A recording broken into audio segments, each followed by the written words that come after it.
day. Today is the JLPT, the Japanese Language Proficiency Test. I have always debated kind of like vlogging a day where I go do the JLPT. Like, obviously not gonna film during the test, like duh. I think it might be interesting for some of you to kind of see how the day goes, how it works. I got my test voucher in the mail after I had applied to the test, which was like 2 months ago, and then got the voucher like about a week ago. Oh, my food is coming. Oh yeah.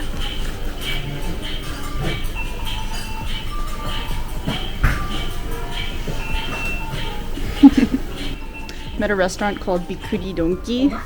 They have such a good deal on like a breakfast set. We'll get back to the JLPT, but to get a coffee, which you can get a free refill on, and the toast, ichigo whip, strawberry whipped cream toast, and a boiled egg. It's like 490 yen, so like $4. It's not bad at all. It's probably less than that actually, USD. So yeah, I've debated kind of doing a vlog like this, but I think it would be kind of interesting for some people who are interested in taking the JLPT, whether it's in Japan or overseas, to kind of see what the day is like, what I do right before the test, if I do any studying, which I definitely am, because I get more anxiety throughout the day before the test if I'm not studying, if that makes sense. Like, I know people say, oh, don't study, don't cram before the test, but too bad. And I actually have to run some errands before going to the test because there's some things I need: pencils, erasers, a watch, and I'll get into why later and throughout the vlog. So I'm gonna eat this toast.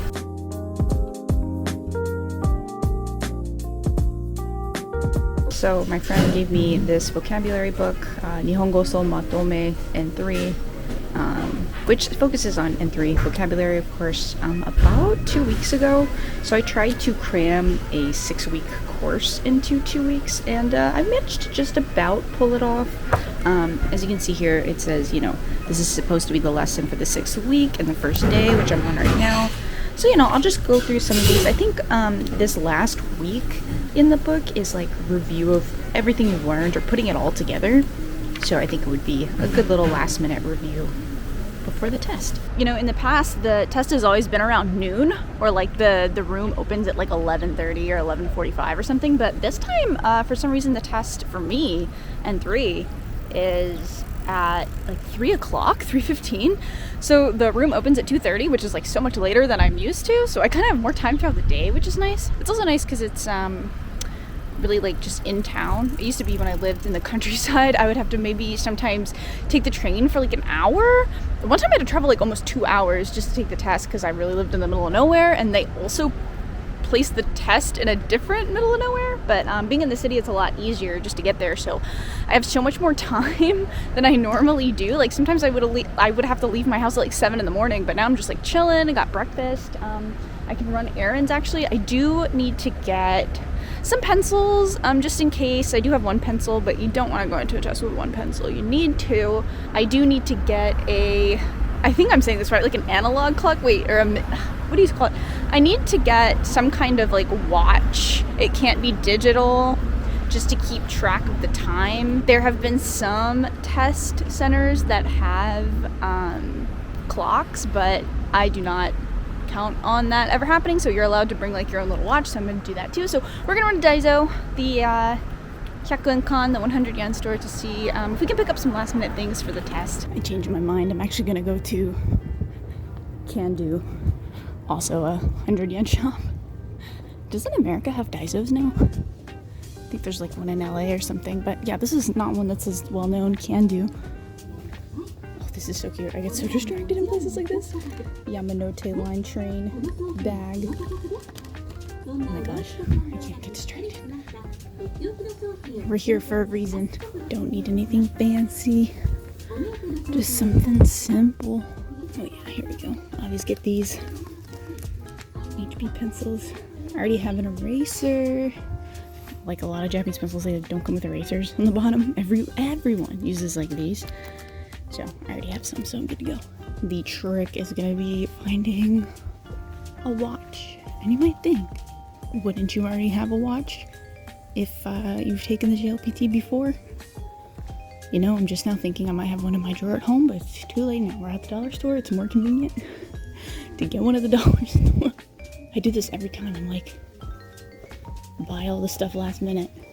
Not even thinking, maybe I already have it. Watch me like buy a watch and then they're gonna have a clock in there. It happens like every time. Okay, actually I did just read that digital watches are okay as long as they're not like smart watches. So this might be fine. I've taken the test before without a clock or a watch to keep time and it's been okay. I think I actually passed that time. I don't know, maybe it's actually worse to know the time.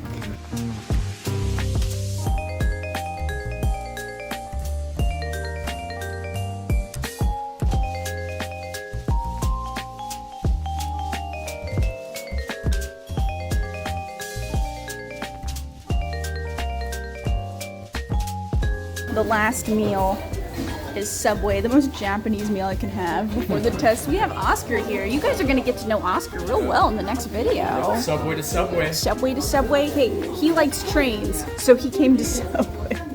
And you're taking it too. You're taking it. N5 baby version. Let's go. You got this. You got this. I'm taking N3, so it's over for me. I'm gonna fail. Walking to the test center now. And obviously not gonna be filming during the test or even within the building if I can help it. You know, I'm not gonna film until there's a break and I'll step outside. First is vocabulary and kanji, which is usually my strongest area. If I don't feel confident with that, I might be cooked.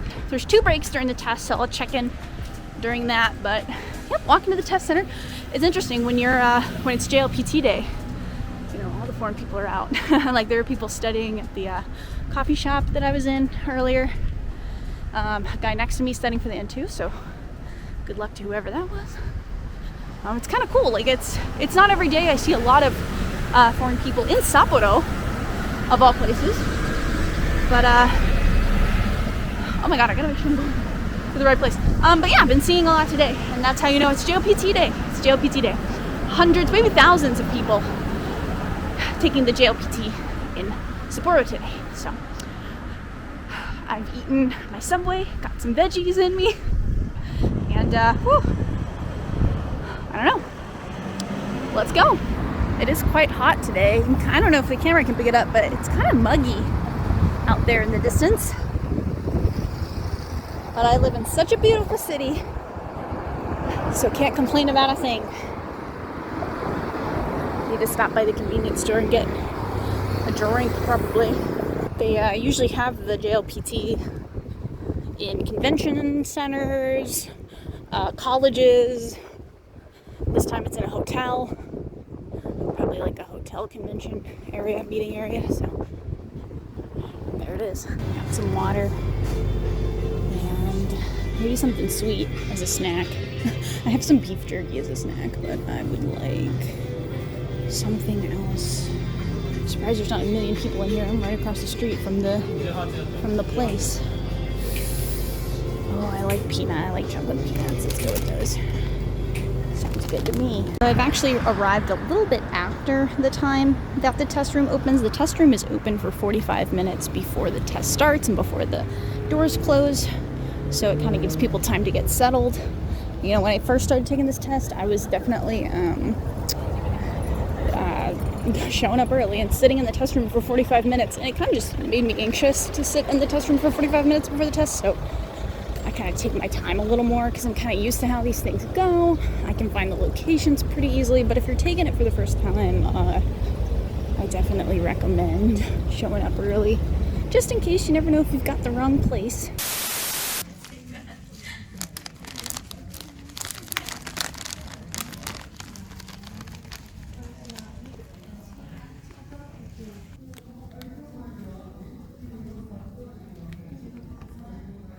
I wanted to step outside, get some fresh air. Just got done with reading, which is like the longest and most brutal section. It's like 70 minutes long of just reading. And it's one of those situations where like you're like 60 minutes into the test, you're like an hour into the test, and then you turn the page and there's like another really long like passage, like super long passage. You're just like, oh my god, how are we not done? How is this enough time? And to be honest, you like kind of don't have enough time to read everything. You just have to skim, and I've gotten a lot better at that, skimming and understanding. Because I used to think when people would say, oh, you don't have time to read the whole thing, don't read the whole thing, I'm like, oh, come on, no, they wouldn't make it like that. No, they do. they do. Like, I've read enough manga and games to know that, like, my reading speed isn't crazy slow, and I go to class and, like, we have, like, speed reading, and, like, I feel like I'm not that slow. So with this test, it's like, you gotta be on it. But I'm gonna go back in and do the listening, which is usually my weakest part, but I don't know, recently on this test it's been the reading, so I feel like the worst part is over. We'll see. It's nice to be out of there. I'm sure everyone is pretty excited to be out of there. The city's so pretty though. It's nice to walk out and see the city. I have no idea how I did. I'm feeling more confident than I ever have taking that test, as I should. I've taken it a few times now. So I'm gonna die from a bike. But anything can happen. If I fail, won't be shocked. If I pass, won't be shocked. Who knows? I Jimmy Neutron brain blasted some of those questions, by the way. It works. Well guys, it's the next day, the day after the JLPT, and I'm feeling more and more confident as I think about the test, but you know, anything can happen. I would not be surprised if I failed it. I would not be shocked if I passed it, I guess. I don't know, I'm just, it's one of those things where you never know what you got wrong and right. You never know if you made like a small mistake, even if you feel like you understood it. So, I don't know, but hey, whatever happens, if I fail, I'll prepare for the next one, and that's just how it goes with these tests. A lot of people take them multiple times. Like, you hear people taking the N2 like 6 times, and you know, there's nothing wrong with that. It's not a race, you know. I'm taking it one step at a time. Anyway guys, if you want me to do more Japanese language videos, just let me know down below in the comments. Thank you guys for watching. Hopefully it was interesting enough, and I'll see you in future videos. Bye!